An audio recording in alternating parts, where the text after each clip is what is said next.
सत्संगी सभी सत्संगी भाई बहनों से बराबर से बोल सत्साई।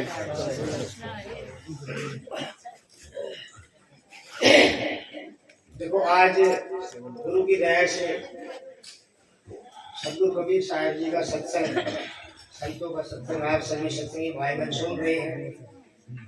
और गुरु की दया से यहाँ जो ये सत्संगी भाई है, इसके घर में सत्संग हो रहा है, आप सब सुन रहे हैं। और संतों का जो सत्संग सुनने को मिलना बड़ा मुश्किल है, और आप सुन रहे हैं तो ये गुरु की दया की बड़े भाग की बात है। क्योंकि कभी साहब कहते हैं जिस घर में सत्संग की चर्चा नहीं, संत नहीं मेहमान, कबीरा वो घर घर नहीं जीवित है संसार। तो ये सत्संग संतों ने फरमाया, सदगुरु कबीर साहब संत श्रोमणी हुए और कबीर साहब ने शब्द वाणी के जरिए सारे संसार की भलाई करनी चाहिए, सारे संसार को जागृत किया और करने के लिए सत्संग चलाया।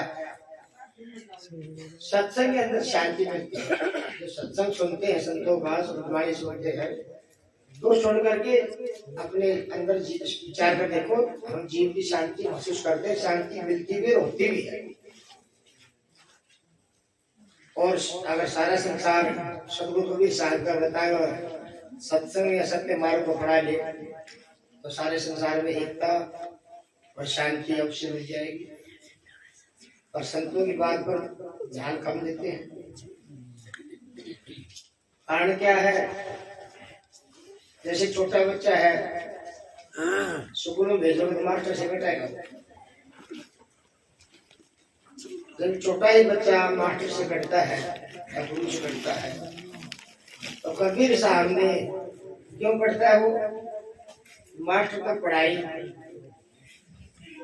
शिक्षा की बात कहेगा, पढ़ाई पढ़ा करके बच्चा पढ़ने के बजाय खेल में राजी रहता है, और खेल में ज्यादा रुचि देगा तो पढ़ाई नहीं पढ़ पाएगा, पढ़ाई नहीं पढ़ पाएगा तो जीव से ऐसे सत्संग के अंदर ये मन है, ये भी मालिक के नाम में रुचि नहीं देता। ये भी मन चंचल होता है, चलायमान होता है, ये भी विषय विकारों से भरा रहता है। इसको अच्छी बात नहीं सुनती और खोटी बात नहीं राजी रहता है। हंसी मजाक ठट्ठा और इधर उधर की बात अपने चक्कर में रखता है। तो सत्संग के अंदर जो बात है, कबीर साहब ने सत्य की बात कही, गुरु को समझने के लिए सत्संग चलाया, सत्य को समझने के लिए। और सत्य से जीव की कल्याण होगा, जीव की भलाई होगी। और इसमें अगर हम गुरु की दया से ध्यान से सुने सत्य व सत्य और विचार करें, अमल करें, तो इस शरीर के अंदर पड़ने वाले जीव की भलाई अवश्य होगी। तो देखो कबीर साहब संत श्रोमणी कहलाए और है भी। और जितने भी संत हैं सब कबीर साहब के बाद में हुए हैं, कबीर साहब के समय और बाद में भी हुए हैं। और जो संत भी उन्होंने कबीर साहब का अनुसरण किया है, भक्ति का अपनाया है, सत्संग अपनाया है। और कबीर साहब संसार में आकर के देखा भी ये जीव है, ये कर्मों के बंधन में बंधा हुआ है। कबीर साहब ने देखा भी कैसे निकले। कबीर साहब साखी है, तेरे बहुबंधन से बांध दिया एक बेचारा जीव, अपने बल छूटे नहीं तुम छोड़ा। ये जीव है, जिसमें हम तो सभी आ गए। 84 लाख योनि में मनुष्य जन्म सबसे श्रेष्ठ है। जो अक्ल बुद्धि विचार खान पान इंसान को दिया है वो और जीवों को नहीं देता। अच्छा खाना, अच्छा पीना, अच्छे अकल, अच्छी बुद्धि और अच्छी बुद्धि के साथ साथ अच्छा काम करना भी मनुष्य का कर्तव्य बनता है। हम जो खाते पीते हैं हमारे से बची कुछ चीज है वो 84 नहीं खाते हैं। जैसे गेहूँ हम खा लेते हैं, थोड़ा रगड़ खाते हैं, हम खा लेते हैं, छिलका को डाल देते हैं, मतलब सार चीज खाने को दी मालिक ने। तो अच्छा काम भी करना हमारा फर्ज पड़ता है। अच्छा काम क्या है? 84 लाख योनि भुगत करके फिर मनुष्य जन्म मिला है। किस लिए मिला है? ये नहीं हम खाने पीने के लिए, भौतिक सुख भोगने के लिए, मौज मस्ती के लिए भाई एक संसार में आए हैं तो मरना भी पड़ेगा। पर जवानी उम्र में बात सोचती, जब जो बुढ़ापा आता है नजदीक, जब रोग घेर लेते हैं और जब उसका जज आती है ये बीमारी है तो ठीक नहीं हुआ तो उसका फिर नहीं हो तो जाना। तो विचार करके देखो, मालिक ने मनुष्य जन्म दिया है तो ये 84 काटने के लिए दिया है। और हाजिर में देखो आप सभी कर्म करते हैं पेट पालने के लिए।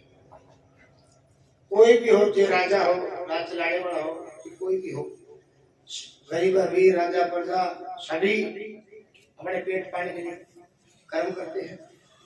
उसमें अच्छे भी होते हैं, बुरे भी होते हैं। तो कर्म ऐसा है जैसे कि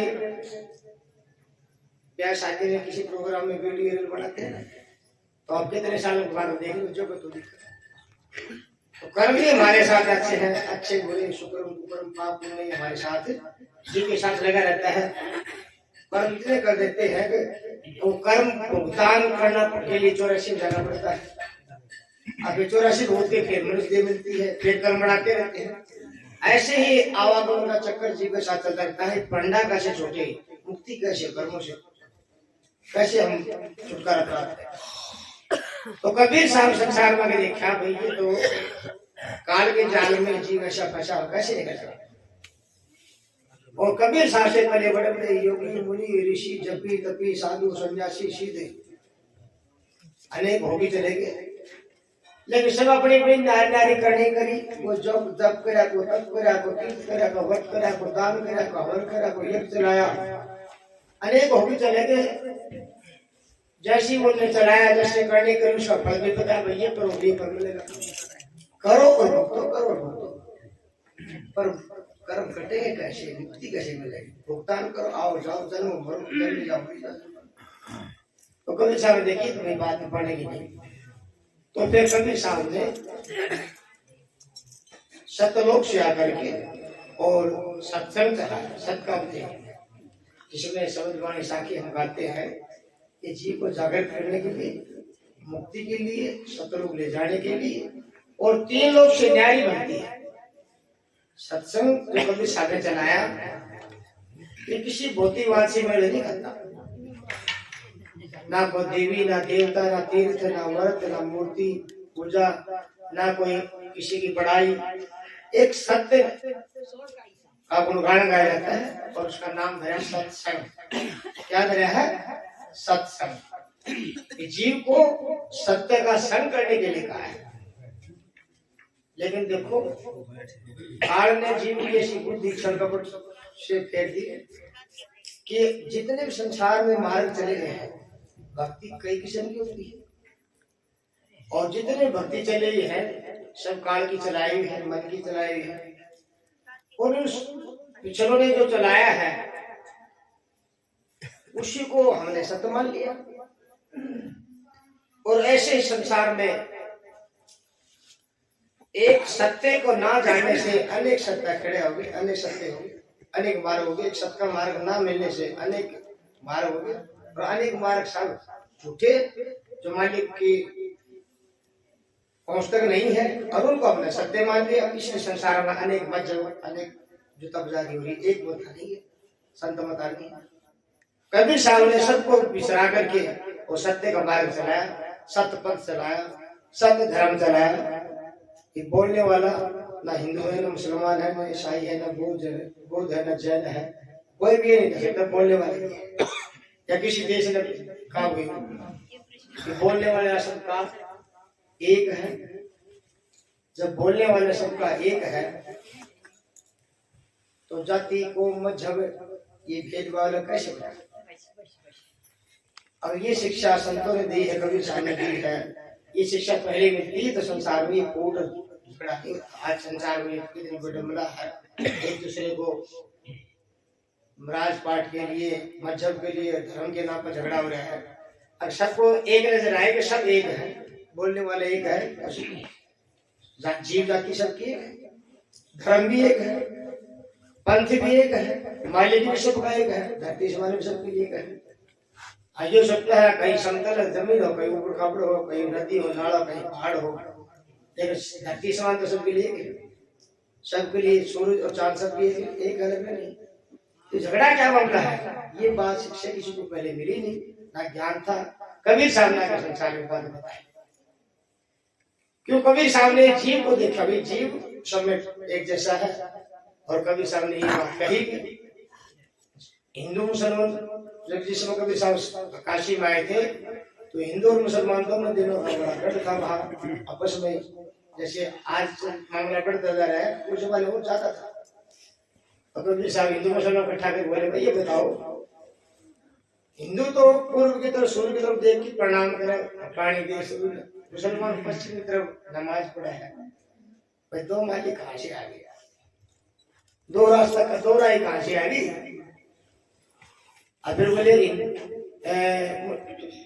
मुसलमानों की काटी चमड़ी, हिंदू का बेदा कान, कहे कि मेरे सुनो भी साधु, ये बोलने वाला हिंदू है मुसलमान, सुनत करा कि मुसलमान बन गया, कान में हवा करके हिंदू बन गया। ये बोलने वाला बताओ, ये हिंदू मुसलमान बोल बंद हो गई, क्या बताए। तो देखो संतों की जो सत्संग के अंदर शब्दमाणी साखी जो गाई जाती है वो ऐसी है, वो बिल्कुल निर्मल है, उसके अंदर रति भर भी कोई खोट नहीं जा सकता। कितना बड़ा पढ़ा लिखा पीठ करने वाला हो, पंडित यानी विद्वान साइंसदान खोज करने वाला, संतों की बात में एक त्रुटि नहीं काट सकता। कबीर साहब बात रति भर भी वो निर्मल है। और ये जीव के जो खटपट संसार में चल ये कर्मों के बंधन लगा हुआ है, तो कबीर साहब कहते हैं ये जीव तो हमारी बात मान, तो सत्य को भज, सत्य को पूज, सत्य का नाम ले, सत्य की प्राप्ति कर, और इस झूठी राय को छोड़ दो, झूठा मार्ग को छोड़। जितने हो गए बड़े बड़े होके चले गए, इनको सत्य का भेद नहीं पाया, सत्य की खोज नहीं पाई। इस संसार में आप भी धोखे में गए और संसार को धोखे में डाल दिया। ये लड़ते झगड़ते जो गुजारी करते गए हैं और संसार में बिना चल रहे ऐसे आता रह जाता है। इसीलिए कबीर साहब ने संसार बना करके सत्साहेब, सत्साहेब किसी को कोई बताएगा कि ये सत्साहेब है। कोई लड़का हो, लड़की हो, राजा रानी हो, क्षत्रिय हो, पुरुष हो, को भक्ति को बताओ। काल से सुनाने का एक रास्ता, भाई सत्साहेब, सतनाम, सतगुरु, सत्य धर्म, सतपंथ, सत का सारा ले, सत को पूछ, सत को भज, सत की प्राप्ति कर, हमारी बात मान, झूठ को छोड़, सत को। तो देखो संत जी की भलाई के लिए कितनी अच्छी बात कह गए, कितने दयालु हितकारी है। और संतों ने जो सोचा जीव के लिए ऐसी बात वो सोच नहीं पाया। तो सत्संग के अंदर बैठना जरूरी है, सत्संग को सुनना जरूरी है, संतों ने जो मार्ग बताया उसको अपनाना जरूरी है। नहीं तो भैया ये समय हमारा भूल में जाता है। सत्संग के सिवाय ये कमाना खाना, कमाया खाया और फिर भाई मर गया। कमाना खाना मरना जड़ा लग रहा है, कमाओगे खाओगे शांति होगी, बच्चा पैदा कर फिर मर के फिर क्या कमाना खाना मरना जिना कर्म। तो ये अवसर मिला हुआ है मनुष्यों का, साहिब को बच करके सदगुरु साहब ने बता संतर हुए उसको बच करके अपना कर्म काट के और वही जीव सब और कबीर साहब कहते हैं सतपुरुष पिता हमारा जिला गोद खेला है। और वही सत्संग के अंदर आकर के बड़े से पापी ऊपर भी पार हो भी चलेंगे और संसार की तुम देखो कितने पढ़े लिखे क्यों ना हो, पर वो हेरा फेरी छड़क पर नहीं छूटता। और सच्चे के अंदर किसी की बात लगे संतों की तो जीवन ही बदल जाता है। तो हाँ, कोई अमल करेगा, सुनेगा, बैठेगा, ध्यान कर, तब समझ में आ सकेगा। और ये जरूरी है इसके बिना कहीं छोड़ नहीं। विचार कर देखो, आज हम दुनिया में संसार में है तो हमारा झोपड़ी को ठिकाना तो है, तो संसार छोड़ के जाएंगे तो ये देखो आप कहाँ जाओगे, हमारा पूर्वज कहाँ चलेंगे, तो देखो तुमको कहाँ जाना है। कोई विचार, कोई सोचता नहीं, संतों की बात की कोई मतलब नहीं, देखते समझते नहीं, और अपना जीवन की धोड़ में ही बिता रहे, धोखे बिता रहे। तो संतों की बात सही और सच्ची है, और भाई जिसने संतों की बात अपनाई उनका जन्म सफल हो गया। ये तो भाई ये काल कसाई है, और वह जीव को कर्म में फंसा करके और अपने पीछा खुआ रहा है। और कसाई पकड़ वो कितना कर उसको खाल तक नहीं छोड़, उसका पैसा बना लेगा, तो ये जीव बच नहीं पाएगा।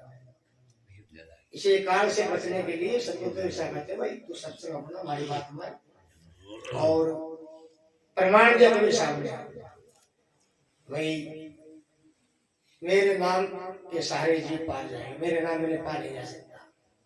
सारे संसार को कभी दावा करते हैं, चैलेंज करते हैं, इसे बोले सर दर्शना और सकल संसार कबीर हमारे शब्द बिना कोई नहीं।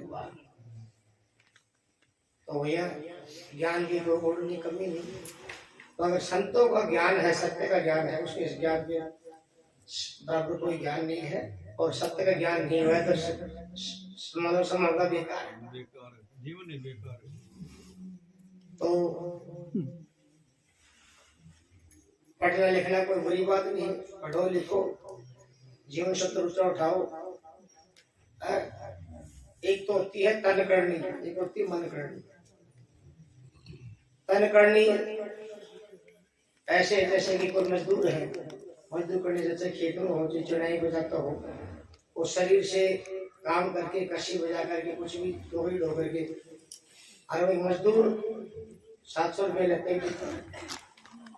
और एक मन करनी से पढ़ लिख करके देवी हासिल करके बाबूजी बन जाता है, सब बन जाता है, कुर्सी बैठता है, वो कुर्सी में बैठ के आराम से उसकी तनख्वाह ज्यादा है, उसकी कम है, उसकी तन करनी है, उसकी मन करनी मन से पढ़ाई पढ़ते।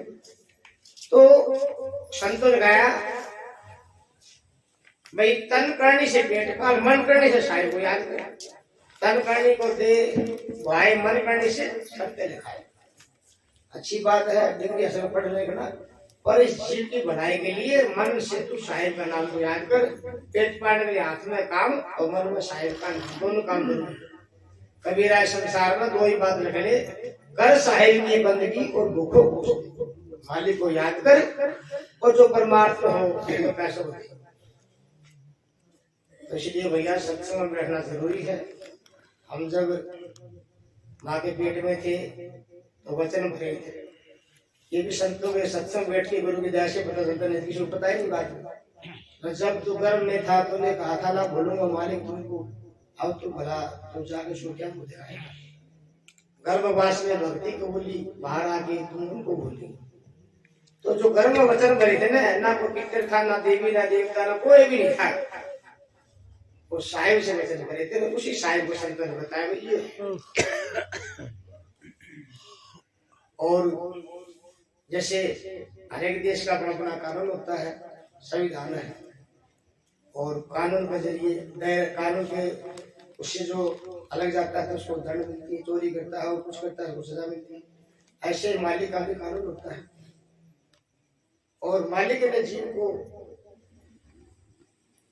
एक मौका दिया है सदगुरु ने भक्ति करने के लिए, और वो भक्ति नहीं करेंगे तो भाग्य जाएंगे दंड मिलेगा। घाट जगह का धर्मराज सबका झाड़ा ले, सत्य नाम जपे न उठा, सत्य नाम जपे बिना उठा जाता। तो भैया सत्य एक है, सत्य 2 4 5 10 20 नहीं, सत्य एक है। तो आजकल तुम देखते हो भैया असल होती है, नकल होती है। सरकार हर एक देश अपना बड़ा टकसाल जो रुपया पैसा छापती है, देख लो ऐसे भी है जो असली का नकल बड़ा छाप देते हैं, और वो फर्क नहीं रखती, वो अपना ही सब छाप देते हैं, समझ मना। और सरकार जो देखती भाई तो मामला गड़बड़ है, फिर करो जैसे इसी नोटबंदी करी तो इसी बात करते थे। ऐसे संसार में नहीं चल रहा है। शब्द वाणी साखी संतों के गाएंगे और छाप अपने लगाएंगे अपना चला के। कभी साहब बच्चे साखी कहे बना के इतु अक्षर काट कहे तो मेरे कमरे में जीवे झूठी पत्र चाट, झूठी पत्र चाट के पेट भरता थोड़ी। तो आज यही मामला है। कबीर साहब ने सत्साहेब सतनाम के जारे सत्संग चलाया, जी को समझाया, और इसे पतिव्रता नियम है, पतिव्रता पति के सिवाय आन पुरुष की तरफ ऐसे सत्संग का नियम है। एक मालिक को सत्पुरुष को मानना, सबको मानना, और इसके सिवाय और किसी को मानना कुछ ना गलत है। जैसे पेड़ है, कितना लंबा चौड़ा क्यों न हो, डाली पत्ती शाखा कितने बड़ी हो, लेकिन पेड़ के पानी तो जड़ में है, मूल में खड़ा। कितना बड़ा और पेड़ के जड़ में मूल में पानी नहीं डालोगे सूख जाएगा। ऐसे ही संतों ने कहा है, सतगुरु जी महाराज जी ने, पहले मानने योग्य, जानने योग्य, पूजने योग्य, प्राप्ति करने योग्य एक सत्य है। और ये बात संतों के सिवाय हमने तो कोई सुनी नहीं। गुरु महाराज जी कहते भाई सत्य को भज, सत्य को पूज, सत्य की प्राप्ति कर ली, सत्य की खोज कर ली, सत्य की भक्ति कर ली, उससे आगे कुछ नहीं। आओ कोई कहता भाई कैसे जाया जाएगा, दुनिया पूछती है कोई कितने को किसी को उनकी आस्था विश्वास है, इसको मानने तो भाई बैकुंठ हो जाएंगे, त्रिलोक हो जाएंगे वाले। तो कभी साबित हमारी बात मान तो सत्य को भज के सतलोक में जाए। कभी साहब कहते हैं कहानी मेरी मत कर, करो मेरी प्रतीत, 7 दिन लोग खंड में चलो सो बहुत जल्दी, हंसा मत डरो तुम काल से, करो मेरी प्रतीत। 7 दिन लोग खंड में चलो सो बहुत जल्दी। सत्साहेब बोल भैया, भैया तेरी नैया, सत्साहेब बोल भैया, जन्म तारा। और जो संत हुए जिनकी हमसा के बाद सभी ने सत्य की भक्ति करके सत्साहेब सतनाम अपना जीवन सफल बनाया। और कोई ऐसा दूसरा रास्ता नहीं, आपको छोड़ के हमारे मर्जी का रास्ता कहीं काट लेने कोई कहीं नहीं देखते भाई दिल्ली जाना है, उधर से जाओ। अगर घर बना रखा है, घर का मेन दरवाजा देख के होता है, उसको छोड़ के टक्कर मार निकलो। तो मालिक ने सबका मुंह आगे लगा रखा, किसी का पीछे लगा के बता दो। तो जन्म का रास्ता एक, मृत्यु का एक, और मुक्ति का रास्ता भी है। शरीर से भी जीव निकल जाता है, मौत हो जाती है। सभी माँ का पेट फाड़ गया है, तो सभी का मुक्ति का रास्ता भी एक है। तो संतों ने बताया सत्य की भक्ति करके सतत होता है। और ये विशेषता संतों के अंदर, और कहीं आपको ऐसा नहीं मिले को आत्मा को, जो परमात्मा को, परमेश्वर को पार ब्रह्म को अल्लाह को, खुदा को, गॉड को राम को, तो कितना नकली शब्द चला दिया। अगर ये सच्चे होते तो कभी साहब इनको बिसराता नहीं, इनको जूता नहीं मारता।